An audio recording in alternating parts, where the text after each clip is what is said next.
Greetings, Rumblers and YouTubers. The whole transcript will be posted on Rumble with all the sources.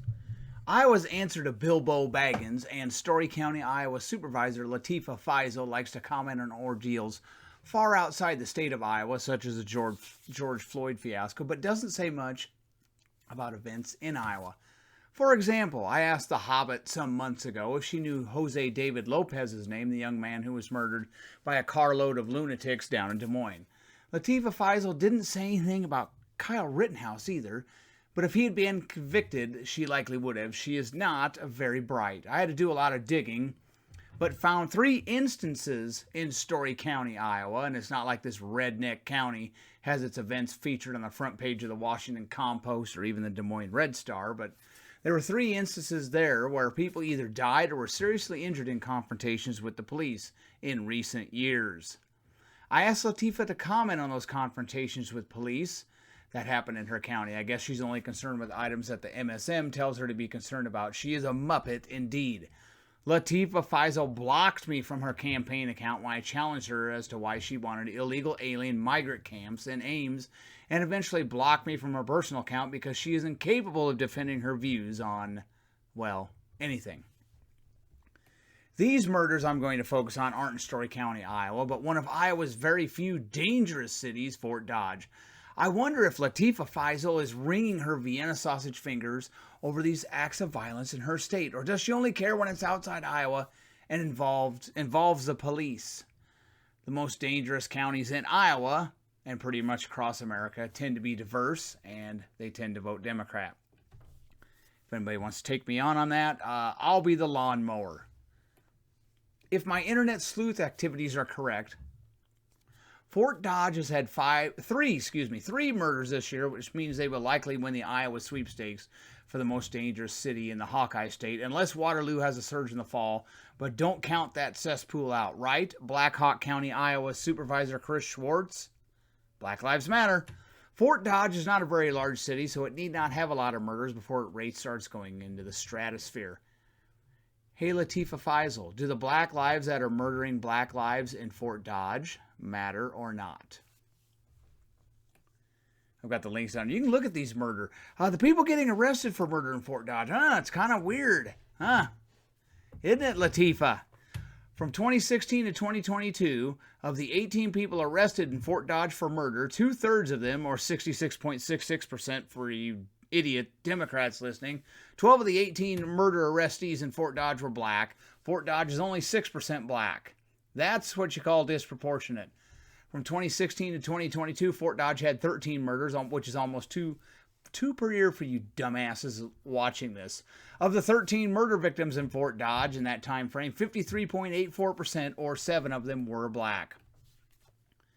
Why aren't you yammering endlessly and posting intelligence-insulting emoticons over that, Latifah? Is it because it does not fit your narrative, just like that teenager shot at a high school in Des Moines? Were the skin color of the assailants in that event in Des Moines and the assailants in Fort Dodge, is their skin color not dark enough for you, little fella? Let's look at Ames, Iowa, just for the heck of it. Latifah's backyard. Keep in mind, Ames is only 3.1% black. From 2016 to 2022, of the 10 murder victims in the land of cyclones, 3 or 30% of them were black. That's pretty good. That's what you call disproportionate. Of the 5 arrestees in Ames for murder from 2016 to 2022, only 1 or 20% were black. Not as nearly as disproportionate as Fort Dodge. We've been here before. Let us do it again. For the entire state of Iowa, from 2016 to 2022, this is state data. Of the 420 murder victims where the race of the victim is known, 37.14% of them, or 156 of them, were black. Of the 494 offenders where we know the race of the offender, 47.57%, or 235 of them were black. That is extremely disproportionate. Now, why does Story County, Iowa Supervisor Latifah Faisal not talk about this? Is it because she's an ignoramus that does not know much, or is it because it does not fit her narrative? I might be giving her too much credit to think she's being deceitful here and exhibiting guile. She may not be smart enough to do that. After all, she's never had a real job in the private sector.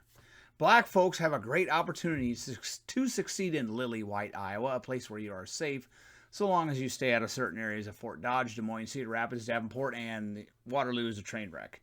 Yet, despite this safety, a segment of the population that is far less than 5% is committing almost half the murders, and most of those murders are other black folks. You can call me racist, but you cannot call me wrong. Latifah Faisal was bragging about attending a Black Lives Matter rally in Des Moines some years ago. I asked her if she cares about the black lives that grow up without a daddy. Latifah Faisal, are you concerned about people of color who grow up with no daddy in the home, or do you shrink from making that point because it is counterproductive to your warped narrative? And or is it because you yourself have a difficult time cultivating a relationship that doesn't go down in flames? It's funny how people often criticize the shortcomings of others, and their warped moral compass often excludes their own inequities. Isn't that right, Latifah? Black Lives Matter has the ultimate goal of eradicating the police or thinning their ranks to the point where they are ineffective. Look what's going on in Seattle.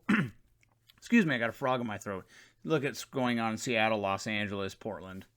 Latifah Faisal can sit on her duff in her ivory tower among the corn of lily white Iowa, but if she lived in the hood in Minneapolis, Chicago, or Baltimore, perhaps her outlook would change. This is why she favors massive illegal immigration. She needs more people that don't vote. She wants to turn Iowa into California. Think about that, folks. No immigration with merit. Just let them come in. And your money, and she's got all kinds of ideas of where your money can go for them. Of course, she's never had a job in the private sector where she's been a taxpayer, so she doesn't understand how this goes. Latifah Faisal feigns concern for drug addicts and career criminals like George Floyd, but nary a peep when young Hispanic kids get shot up on school grounds by fatherless lunatics, or primarily young black men murder other young black men in places like Waterloo and Fort Dodge. Again, it hurts her narrative. By the way, according to the FBI, and Iowa has been reporting NIBRS data for some time, this is great data. According to the FBI from 2012 to 2021, of the 755 murder offenders in Iowa where we know the race of the assailant, 45.29% of them, or 342, were black. Of the 677 victims where we know their race, 38.1%, or 258 of them were black. Iowa was only 4.1% black in 2021. Same FBI data, but for 2002 to 2011. Of the 550 murder offenders where the race is known, 33.09% or 182 of them were black. Of the 223 murder victims where the race is known, 18.38% or 41 were black. Iowa was only 2.9% black in 2010. If the government mismanages the Social Security so-called trust fund, do we abolish that or reallocate that money? No. Democrats say, quote, that's a safety net. We need to steal 12.4% of your income so we can reallocate that to folks who are on disability for mood disorders. We also need to steal your money so we can inflate the living hell out of it when you're 70 and screw you over, end quote. So how come so many Democrats and Black Lives Matter looked at the George Floyd fiasco and suddenly wanted to take all that money from police departments and give it to low-income housing and other community slush funds? Do you really think defunding or reallocating a whole bunch of money from the police in Philly, Chicago, Wilmington, Waterloo, Iowa, Detroit, or Baltimore, and reallocating that money to social workers, community centers, and low-income housing will suddenly cause those dangerous, diverse cities to become shining cities on a hill? For every George Floyd who gets wronged by a police officer, there are hundreds of George Floyds that are snuffed out by other George Floyds, and throw in a few dozen innocent bystanders who take a bullet in the brain while minding their own business. This is a dangerous game, folks, and Latifah Faisal is on board with this. She ultimately wants to. If she gets her way, she and her ilk want to use funds for the police department and turn it into a social engineering trust fund, or slush fund might be a better word. BLM wants to disarm, especially rural Americans, and hamstring, if not eliminate, the police department so the next time they riot, nobody can stop them. If you do not believe me, look at the demographics of FBI murders from 2016 to 2019 compared to 2020 and 2021. Over 8,000 extra black folks murdered, many of them for simply being in the wrong place at the wrong time. Look at what they've done to Philly, the Twin Cities. I could throw in San Francisco, LA, Chicago, Seattle, Portland, and host of cities across America.